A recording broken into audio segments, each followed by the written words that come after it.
Bhogapuram international airport story కూడా చూస్తే అసలు క్రెడిట్ చోరీ అన్నది చేయడం కోసం ఎన్ని పడరాని పాటలు పడతా ఉన్నాడు చంద్రబాబు నాయుడు అనడానికి ఇది ఇంకొక ఎగ్జాంపుల్. మొదట ఈ ఎయిర్పోర్టుకు 15,000 ఎకరాలు కావాలన్నాడు. ఎందుకు గుర్తుండే ఉంటుంది. ఎయిర్పోర్ట్ కేంద్రానైనా 15,000 ఎకరాలు ఏంద్రానైనా అని చెప్పి ప్రజలు విస్తుపోయినారు. తర్వాత 5,000 ఎకరాలు అన్నాడు.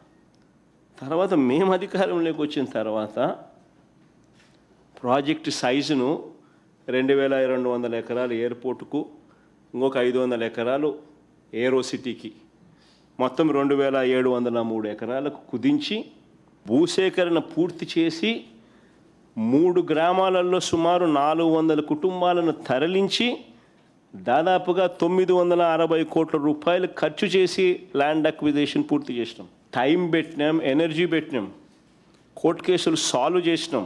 ల్యాండ్ అక్విజిషన్ మా హయాంలో జరిగింది. ఎయిర్పోర్ట్ ఒకవైపున కడతా ఉన్నప్పుడు ఎయిర్పోర్ట్ కనెక్టివిటీ రోడ్డు కూడా ఈక్వల్లీ ఇంపార్టెంట్. దాని గురించి కూడా అప్పట్లో మేము ఆలోచన చేసినాం. అది ప్లే చేయండి మా ఒకసారి. గడ్కరీ గారిని ఒకసారి పిలిపించి ఆయన ఏమన్నాడు ఒకసారి. Demand from the Chief Minister is with me. That is the making of 6-lane Vizag Port Highway and NH16 near Bhogapuram.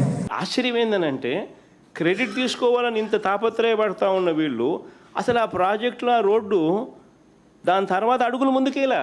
మన ప్రభుత్వం పోయిన తర్వాత ఈ 2 ఏళ్లలో వీళ్ళు వచ్చిన తర్వాత దాన్ని పర్సూ చేసుకొని అదేదో ఆ ఎయిర్పోర్ట్ అయ్యే టయానికి ఈ రోడ్డు కూడా కంప్లీట్ కావాలన్న మినిమం ధ్యాస కూడా వీళ్ళకి లేదు.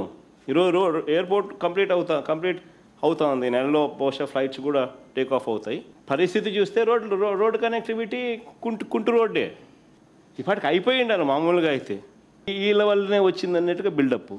అది వీళ్ళు ఏం చేసినారు? అది వీళ్ళు ఏమైనా చేసినారా? ఒక పర్మిషన్ తెచ్చినారా? ల్యాండ్ అక్విజిషన్ చేసినారా? కనీసం జరగాల్సిన పనులన్నా చేయించినారా కనీసము? చంద్రబాబు నాయుడు గారి మనస్తత్వం ఎలా ఉంటుందని అంటే క్రెడిట్ వితౌట్ కాంట్రిబ్యూషన్.